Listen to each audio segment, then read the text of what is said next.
Hello dear students, आज का जो हमारा वीडियो है वो है एक नया इम्पोर्टेंट क्वेश्चन वीडियो।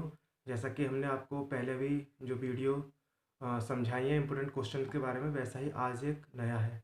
और इसमें भी हमारे जो है 10 क्वेश्चन है इम्पोर्टेंट, जो हर बच्चे को साइंस या बायोलॉजी वाले बच्चे को याद होना चाहिए। ठीक है, तो देखते हैं आज अपना पहला क्वेश्चन। चार्ल्स लेब्रॉन ने 1880 में मलेरिया परजीवी की मनुष्य में खोज की।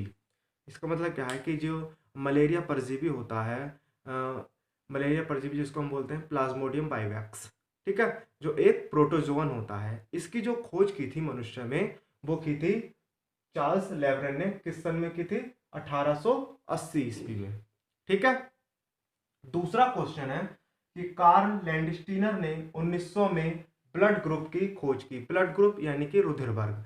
मनुष्य में जो रुधिर वर्ग होते हैं वो 4 प्रकार के होते हैं, ए, वी, ए बी और ओ। ठीक है, तो इन रुधिर वर्ग की जो खोज की थी वो की थी कार्ल लैंडस्टीनर ने 1900 में। ठीक है, अगला है ह्यूगो डी ब्रीज ने 1901 में म्यूटेशन मत प्रस्तुत किया। ठीक है, म्यूटेशन मत का मतलब क्या है? म्यूटेशन का मतलब है उत्परिवर्तन।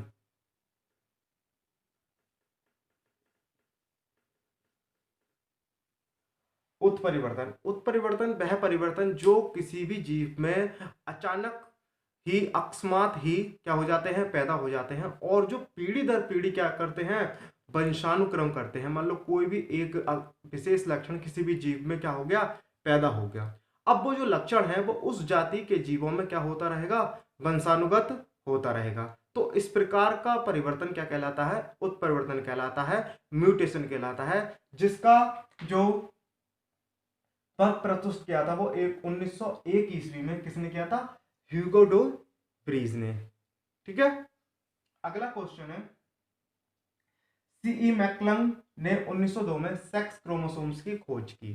सेक्स क्रोमोसोम्स का मतलब मैं आपको पहले ही बता चुका हूं, गुणसूत्र।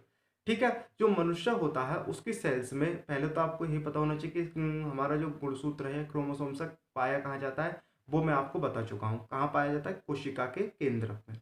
ठीक है, अब ये जो गुणसूत्र होते हैं मनुष्य में 2 प्रकार के होते हैं। एक तो हमारा होता है समजात गुणसूत्र,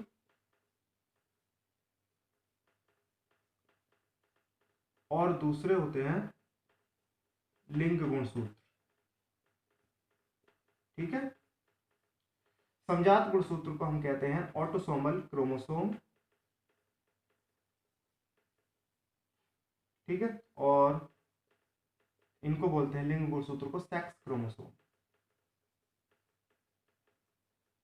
ठीक है, अब मनुष्य में जो गुणसूत्र की संख्या होती है वो होती है 46, यानी कि 46 गुणसूत्रों की संख्या होती है, जिसमें से 44 होते हैं समजात गुणसूत्र यानी कि ऑटोसोमल गुणसूत्र, और 2 जो होते हैं वो होते हैं हमारे लिंग गुणसूत्र या सेक्स क्रोमोसोम्स। ठीक है, और सेक्स क्रोमोसोम्स मतलब गुणसूत्र पर भी क्या पाए जाते हैं, हमारे डीएनए, जो क्या करते हैं, एक पीढ़ी से दूसरे पीढ़ी में लक्षणों को क्या करते हैं, ट्रांसफर करते हैं या स्थानांतरण करते हैं, जो मैं आपको पहले बता चुका हूं। ठीक है, तो गुणसूत्र 2 प्रकार के, समजात गुणसूत्र और लिंग गुणसूत्र। ठीक है, अब मैकक्लंग ने क्या करा था कि 1902 में सेक्स क्रोमोसोम्स यानी कि इनकी जो सेक्स क्रोमोसोम्स है इसकी क्या करी थी, खोज करी थी। ठीक है, आगे चलते हैं कि आर्चीबाल्ड गैरोट ने 1909 में एल्केप्टोनूरिया रोग का पता लगाया। यह एक ऐसा रोग है जो, अगर हमें इस रोग का, किसी कोई भी व्यक्ति इस रोग से पीड़ित है तो उसका जो यूराइन होता है, जो यूरिन होता है, वो जो आता है उसका वायु में संपर्क में आने के बाद उस जो कैसा हो जाता है, काला पड़ जाता है या भूरे रंग का हो जाता है। तो ये जो रोग है वो क्या होता है, बचपन से लेकर दशक या 2 दशक तक लगातार मतलब चलता ही रहता है। ठीक है, इसको हम बोलते हैं एल्केप्टोनूरिया, जिसका लक्षण क्या है कि उस, अगर कोई भी व्यक्ति एल्केप्टोनूरिया रोग से पीड़ित है तो उसका जो पेशाब या उसको हम क्या बोलते हैं यूराइन है, वो हवा के संपर्क में आकर या वायु के संपर्क में आने पर कैसा पड़ जाता है, काला पड़ जाता है या भूरे रंग का पड़ जाता है। ठीक है, अगला क्वेश्चन है, टॉर्ट ने 1915 में बैक्टीरियोफेज वायरस की खोज की। तो जो बैक्टीरियोफेज हमारा जो वायरस होता है उसकी जो खोज करी थी वो टॉर्ट ने करी थी, और किस सन में करी थी, 1915 में।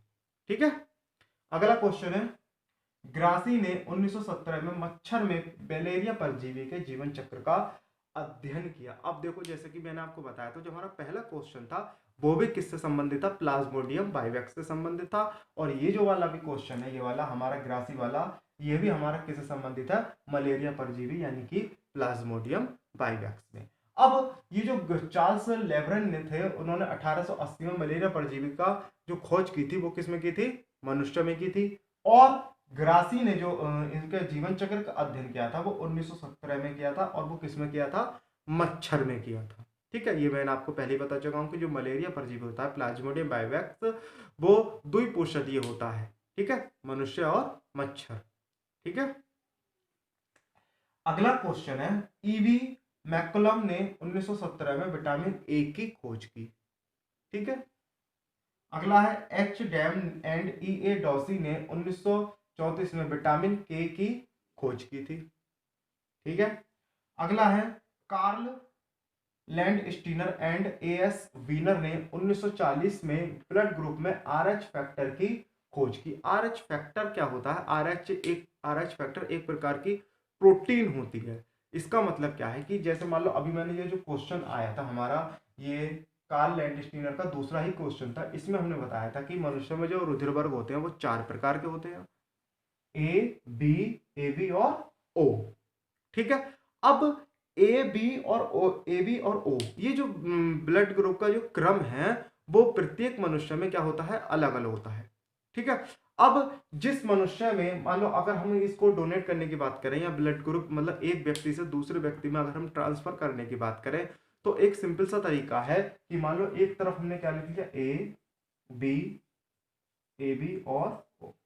तो ये आपने पढ़ा ही होगा, या नहीं पढ़ा है तो समझ लीजिए कि ए ब्लड ग्रुप वाला अगर कोई व्यक्ति है तो वो एक तो ए ब्लड ग्रुप वाले को अपना रुधिर दे सकता है और एक ए बी को दे सकता है। ठीक है, दूसरा बी जो है ब्लड ग्रुप वाला वो बी को दे सकता है और ए बी को दे सकता है। ए बी वाला केवल ए बी को दे सकता है, और ओ जो है वो चारों को ब्लड ग्रुप दे सकता है।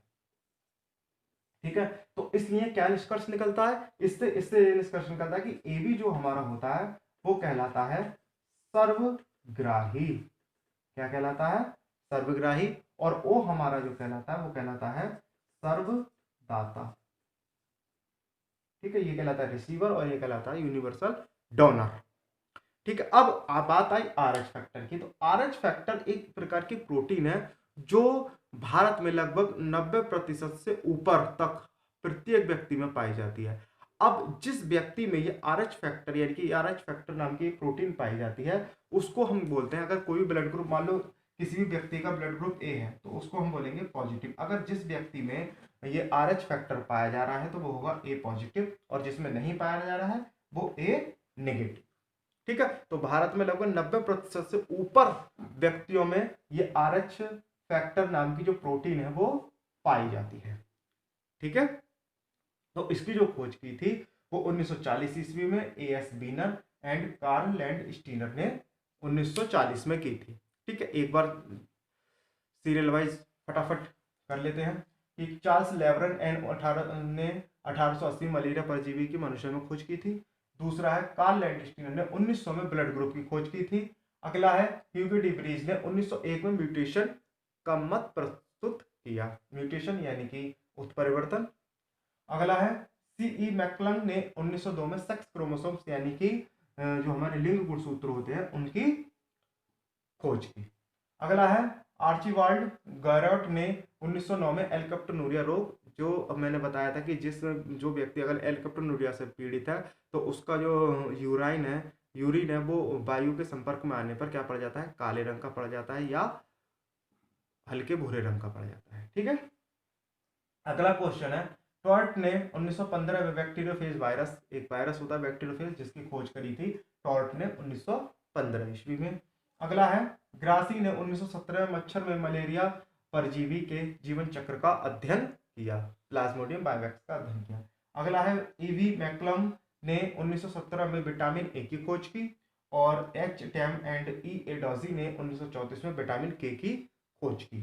अब ये तो मैंने आपको बस समझाई दिया। Karl Landsteiner and A S Wiener ने 1940 में ब्लड में आरएच फैक्टर की खोज की। तो ये जो 10 क्वेश्चन थे ये बहुत ही ज़्यादा इंपॉर्टेंट थे, और ये मैं मानता हूँ कि जो बच्चे जिसके पास बायोलॉजी है उसको ये सारे क्वेश्चन क्या होना चाहिए, पता होना चाहिए।